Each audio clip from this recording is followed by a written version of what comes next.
Вот я не показывала, покажу, какие уровни сформированы у меня на вишне.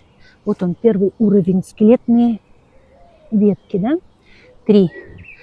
Вот следующий уровень, немножко более слабый, но она у нас относительно новая. Вот еще один уровень, ну это не уровень, а ветки.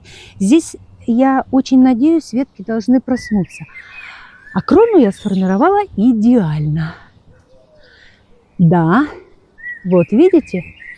Теперь у вишни все-таки должен быть центральный ствол. И я его наверху сформировала правильно.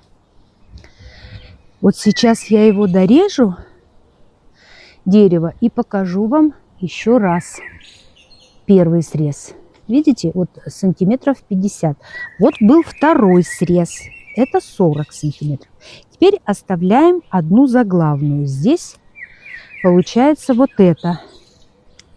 Вот эту срезаем на 20 и вот эту на 20, на 25 сантиметров.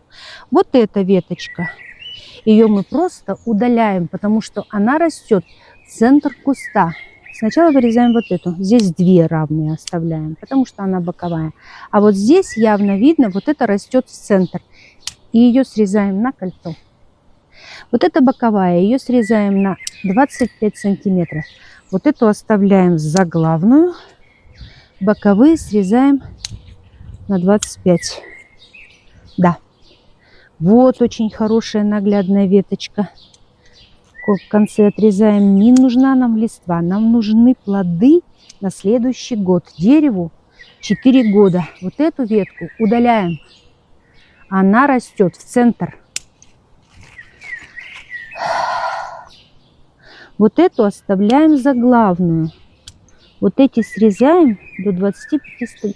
На самом деле обрезка, она что у роз плетистых, что у сливы, что у вишни, примерно одинаковая. Ну, нет, конечно, не одинаковая, но очень-очень похожа.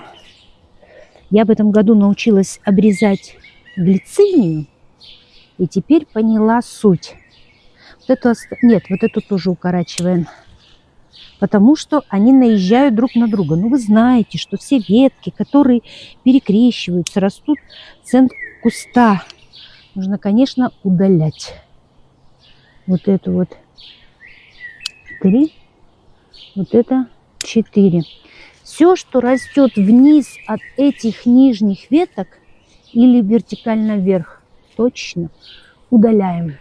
Так, вот она главная, боковые на 30, нижнюю. Это у нас уже ответ. Вот показываю, вот от ствола почка дала ветку, да, почка расцвела. Вот мы оставляем первый побег примерно 40 сантиметров. Скелетная ветка. На следующий год она пойдет вот так. Возьмем вот эту ветку. Вот она срезана, раз срез, вот срез второй через 50-40 сантиметров. Теперь оставляем последнюю, которая будет у нас формировать длину, последнюю вот эту. Сантиметров на 30 все, вот внутрь растет, срезаем на кольцо. Внешнюю срезаем на 20 сантиметров. А, это у нас центральная. Вот эту срезаем на 20, на 20. Но это растет вверх. Ее удаляем совсем на кольцо. Давайте вот эту. Да? Вот у нее какой прекрасный. Это надо срочно срезать, потому что вся сила идет вот это вот внутрь. Вот 20-25. Здесь можно до 30, потому вот эти 2 одинаковые, равнозначные. Укорачиваем. Вот очень наглядно видно. Вот срезанный побег. Вот эту оставляем заглавную. Эти срезаем до 20. Так, теперь вот эту оставляем заглавную, а вот эту боковую срезаем. Эта веточка, вот ветка, очень наглядная. Ну, может быть, я ее длинновато оставила, но теперь я не буду этого менять. 25-30 сантиметров. Вот она центральная, ее оставляем на 30, а эти на 25. Вот все эти ветки сейчас прекратят рост, и пойдут на формирование ягод. И очень хорошо все обрезала. Вот он, нижний ярус остался. Вот он, верхний ярус, прекрасно выглядящий. Вот так выглядит мое деревце, покрамженное.